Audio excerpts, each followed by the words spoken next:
listening to You Don't Have to Be Crazy, the 10-minute payroll podcast from Payslip, and this is part 3 of my conversation with the wonderful John Lestock. What's the most unexpected skill you've developed over your time in payroll? Like if you were to look back and say to 20-year-old John, you won't believe it, but you're actually going to be quite good at blank. What is it? I'll go back to being resourceful because 20-year-old John would have been kind of a little bit brash and arrogant. I've got my college degree. I know this. I'm trained in this. I'm an accountant. And to go to him and say, dude, you're not even close. You need to learn to be resourceful and don't be afraid of something new and foreign and unusual. And foreign kind of has a negative connotation. I don't mean that, but I'm telling 20-year-old John, it's like trying new food. Don't be afraid of it. You're going to like it. You just don't know it yet. And being resourceful as in, how would you find the answers? Where would you go? Okay, John, we have a series of questions that I like to do just for fun. If payroll had a mascot, what do you think it would be and what's its name? Oh my gosh. All I think about is my dog, Rufus. Loyal and just sticks by you no matter what. And why Rufus? He came with that name. He was a rescue and it fit him perfectly. Just this big old mixed breed of hound and Catahoula and Pitbull and whatever else got thrown in the mix. And Rufus he just feels like a payroll dog. Nice. I like that a lot. Do you think it's analogous to payroll in that the dog can be your best friend, but if you don't treat it right, it could come back to bite you? Oh, absolutely. Oh, absolutely. And then if I don't know if you're a fan of reality TV, John, I won't assume you are, but if payroll was a reality TV show, what do you think it would be called? I'd probably say Naked and Afraid. And there's a reason for that, because in that show, they're literally naked in the middle of nowhere trying to survive with nothing. And they have to be resourceful to keep from, dying. In a sense, global payroll is that. You are thrown out in the wild. If you don't have a lot of formal training, you do feel naked and you could be afraid. So you either get resourceful and find a way to survive, or you're going to die. So, yeah, that was, I thought that was the fitting show. That's a pretty great answer. That will take some beating. What do you think the prize would be at the end if you come through Naked and Afraid, the payroll experience? Oh my gosh. Probably be granted the title of Global Payroll Jedi Master, I guess. I don't know if you're a music fan or not, but if payroll had a theme tune, what would that be? Gosh, this past week it's been so crazy. I keep thinking I want to be sedated from the Ramones. I love Fontaine's DC. When I started my job in Global Payroll, I discovered that band, and that song was Too Real. I love that. I'm a rabid fan of theirs. X-Ray Eyes from LCD Sound System. I like that. Maybe you could rebrand yourself, John, as the punk rock payroller with the Ramones. What do you think? Oh, sure, do that. If there was one job that you would thankfully never do again in payroll, what would that be?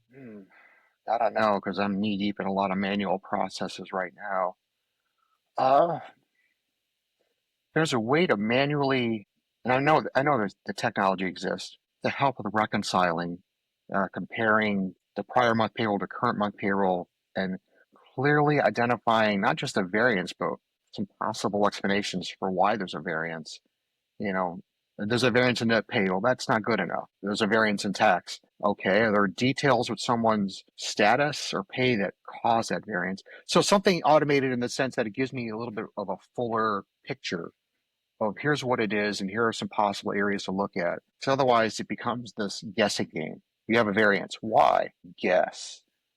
I'm not a good why guesser. and where? Spare me looking through this spreadsheet to try and find where the answers lie. I don't typically like to shout out Payslip too much on this. I will say the variance analysis and the reconciliation tools, that is one thing that we do have in our software, which is pretty great, and it does cut down an awful lot of time.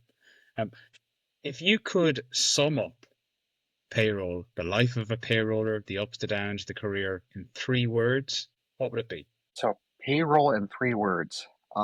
Global payroll specifically, I would say humbling, resourceful, eye-opening in the sense that it's not just the payroll themselves. Working on getting experience with payroll in different countries, you get to see the world.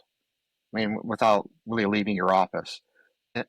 Interacting with professionals, employees in other countries, it's cool. It's a rush. Maybe cool. Maybe that's the word I should have used.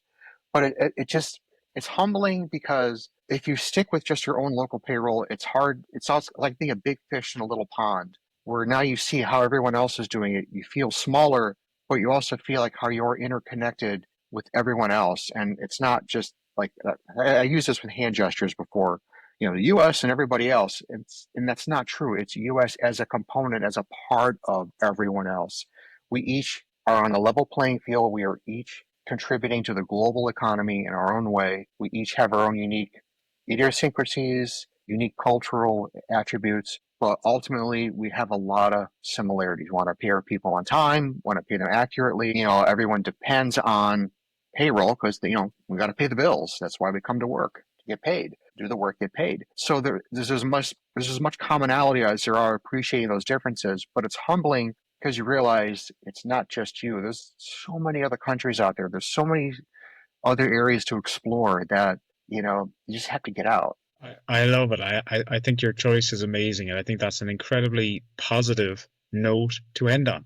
John, thank you so much for joining us. If people want to get in touch, how can they do that? Sure, I'm on LinkedIn. Look me up. As a starting point, I'm happy to reach out and connect, and let's start from there. I love it. And do you want to give a shout out or a plug for the chapter of the APA, or have you guys got any events coming up, or conferences, or just a call to action to join up? We're a local chapter, a Rainier chapter of the American Payroll Association. They've rebranded themselves nationally as Payroll Org. So the big plug is not just for our chapter, but nationally for Payroll Org, representing not just U.S. payroll, but also global payroll as well too. That's been kind of a new thing they branched off into probably the last almost 10 years now. And it's exciting. So definitely, whether it's our organization or any organization, my plug is for those of you in payroll, find a professional organization to join. Be a part of it. If they offer a certification program, seriously consider it, explore it, get certified. If you feel you're ready for it. And I strongly encourage you to do that. Any organization, any payroll organization, because ultimately we're going to partner with you. The Payroll Org is going to partner with CIPP. They're going to partner with Ireland Payroll Association. They're going to partner with the Payroll Association in the Netherlands, and then South Africa, TAPS in Australia, all of them. We're really, it kind of gets to that power of networking. I neglected Canada. We have the Payroll Association in Canada. We've been partners with them for such a long time. That networking is so important. The organizations will help you locally, learn your country payroll as your foundation, but it will help you grow globally, help you reach out beyond that. Your starting point and then going forward. So I highly encourage it wherever you are located. Amazing. A great note to finish on. Thank you so much for joining me, John. And of course, to my audience, thank you so much for listening in, and I will see you on the next one.